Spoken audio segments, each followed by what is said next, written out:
Seva and Sadhana, the path to the divine. According to traditional Indian philosophy, there are three main paths to the divine or yogas, described in compelling detail by Lord Krishna in Bhagavad Gita. The path of the knowledge, or Jnana Yoga, the path of righteous action, or Karma Yoga, and the path of devotion, or Bhakti Yoga. Here we will discuss the latter two, Karma and Bhakti Yoga. Are we better off sitting still and meditating upon the divine, chanting his name and endeavoring to experience our inherent oneness with him? Or are we better getting up and selflessly serving his creation? This question arises quite frequently on the spiritual path. Which is more important, sadhana or seva?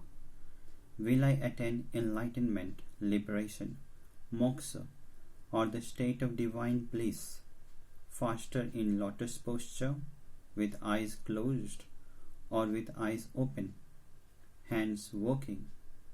Or is there really any true difference between the two? Are they real two distinct paths? There is a wonderful story of a devoted man who spent a great deal of time each day in meditation and prayer. One day, in his meditation, he heard God's voice commanding him, "There is a huge boulder in the field just opposite your house. I want you to push that boulder with all your might." So the man immediately rose and went into the field. He pushed and pushed, perspired and perspired, but the boulder didn't budge. Finally, exhausted under a sky long since dark, he returned home. Following morning, before sunrise, eager to complete the Lord's bidding, he was out in the field again, pushing and pushing. Still the huge boulder moved not an inch. This went on for many days, and then days became weeks, and the weeks became months. Still the boulder was firm. Finally one day the man collapsed in despair. He called out loudly, his voice choking with tears, "My Lord, I have failed you. You gave me such a simple task, and even that I was unable to fulfill. I am feeling useless and worthless of your favor. Please forgive me, my Lord." The Lord responded lovingly, "My child, I never asked you to move the boulder. I put it there, and thus I am well aware that it cannot be moved by human might. All I asked was that you push against it. In pushing against that boulder for the last several weeks, look how your arms and legs have strengthened.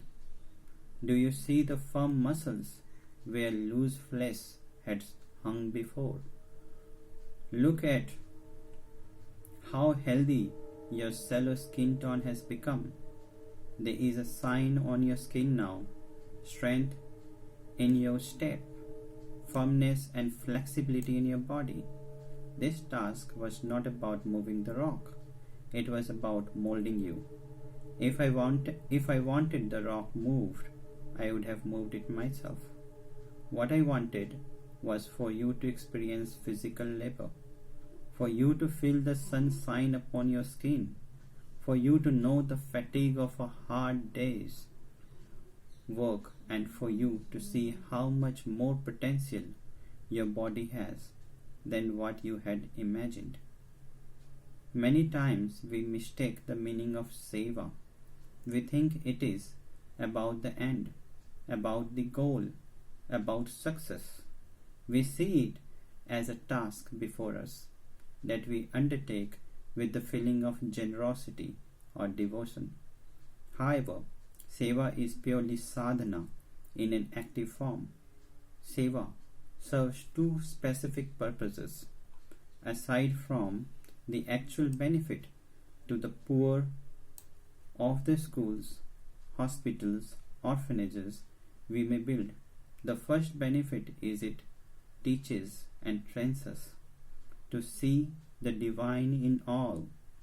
Seva is not about us serving them. It is not about we who are privileged giving to them who are disadvantaged. Seva is a practice of seeing them as us. Every religion in the world teaches us that we are all one. Hinduism says Vasudeva Kutumbakam, which means the world is one family. Christianity says love thy neighbor as thyself. This does not mean that I love cookies so I should feed my neighbors with cookies. In order to truly, deeply and fully love another being as myself, I must see that person as myself and see myself in them.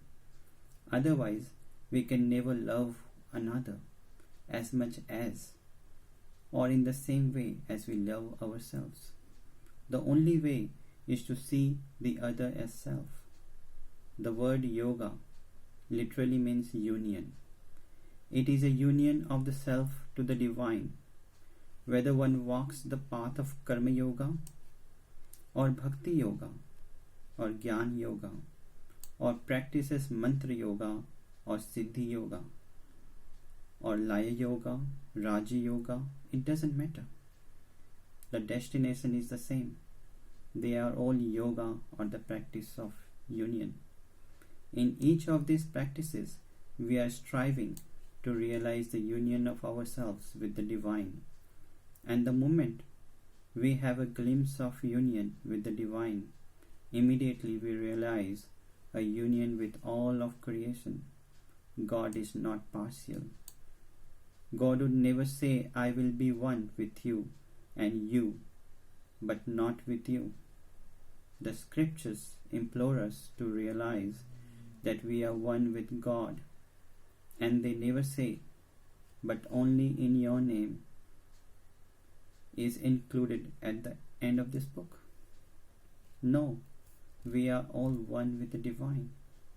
And if we are one with God, then by definition we are one with each other. If A is equal to B is equal to C, then by definition A is equal to C. So, if I am one with God and you are one with God, then you and I are one with each other.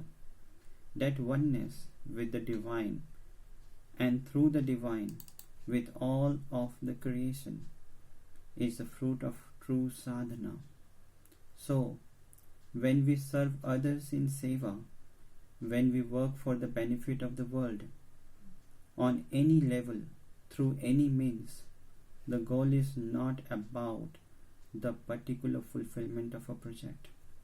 The goal is to see the divine in all whom we are serving, whether a child, a woman, a patient, a cow, or a river.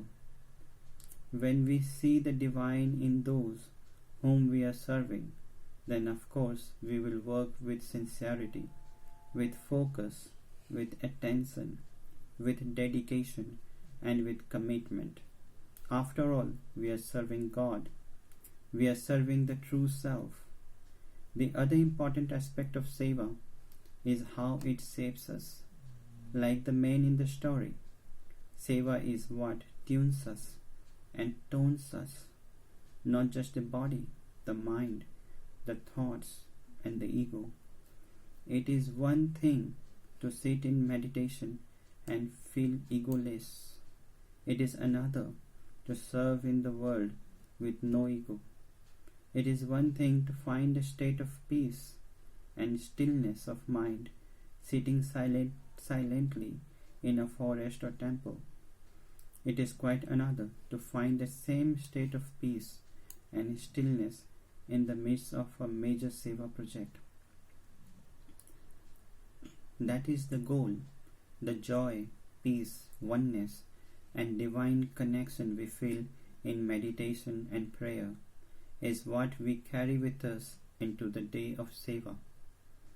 Just as we see the divine in the images in our temples, can we see the same divine in everyone with whom we interact, in everyone and everything for whom and with whom we are serving? So Seva and Sadhana, Karma Yoga and Bhakti go hand in hand, and in the higher levels of awareness they merge into one. After all, is loving someone any different from bringing him or her a cup of tea? Is loving someone any different from wiping his or her favorite's brow? Of course not. There is no way to determine where love ends and service begins. When the love is true and pure, service is most natural outcome. Hence, when the sadhana is true, seva is the natural extension of it. Conversely, through seva, we attain a state of love and unity which deepens and enriches our sadhana. Slowly, we realize they are simply two sides of the same coin, two streams meandering and merging together into great ocean. May God bless you all.